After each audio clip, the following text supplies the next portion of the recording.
സൂര്യപുത്രനായിട്ട് ജനിച്ച കർണൻ പക്ഷെ സന്ദർഭവശാൽ സൂതപുത്രനായിട്ട് വളരേണ്ടി വന്നു.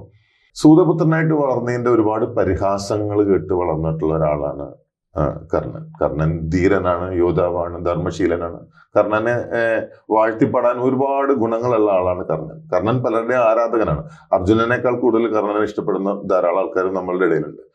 പിന്നീട് രാജാവായി, അതായത് ദുര്യോധനൻ രാജാവാക്കി. എന്റെ അതേ പവറും അധികാരവും പങ്കിടുന്ന അവസ്ഥയിലേക്ക് കർണനെ ഉയർത്തിക്കൊണ്ടുവന്നു ദുര്യോധനൻ. പക്ഷെ എന്നിട്ടും കൂടി കർണന്റെ മരണം ഒന്ന് ശ്രദ്ധിക്കണം. കർണന്റെ രഥം ചെളിയിൽ പൂണ്ടുപോകുമ്പോ തേരാളിയായിട്ടുള്ള ശല്യർ കർണനോട് പറയുന്നത്, കർണൻ തേരാളിനോട് പറയുന്നുണ്ട് ഈ രഥത്തിന്റെ ചക്രം ചെളിയിൽ നിന്നും മാറ്റുമെന്ന്. വാസ്തവത്തിൽ സൂതനായിട്ട് നിൽക്കുന്നത് ശല്യരാണ്. പക്ഷെ ശല്യർ പറയണത് എന്താണെന്നറിയോ, നീ സൂതപുത്രനല്ലേ, അത് നീയാണ് ചെയ്യേണ്ടതെന്ന്. അപ്പൊ കർണൻ തേരിൽ നിന്ന് ഇറങ്ങുന്നു. രഥത്തിന്റെ ചക്രം ഒരു സൂതൻ ചെയ്യേണ്ട പ്രവൃത്തിയാണത്. ചക്രം ചെളിയിൽ നിന്ന് മാറ്റുന്ന സമയത്താണ് ഭഗവാൻ കൃഷ്ണൻ അർജുനോട് പറയുന്നത്, ഇപ്പൊ നീ അമ്പെയ്യൂ. അപ്പോ ഒരു കാര്യം മനസ്സിലാക്കേണ്ടത്, സൂര്യപുത്രനായിട്ട് ജനിച്ച ഒരാള് ആക്ച്വലി മരിക്കുന്നത് ഒരു സൂതനായിട്ടാണ്.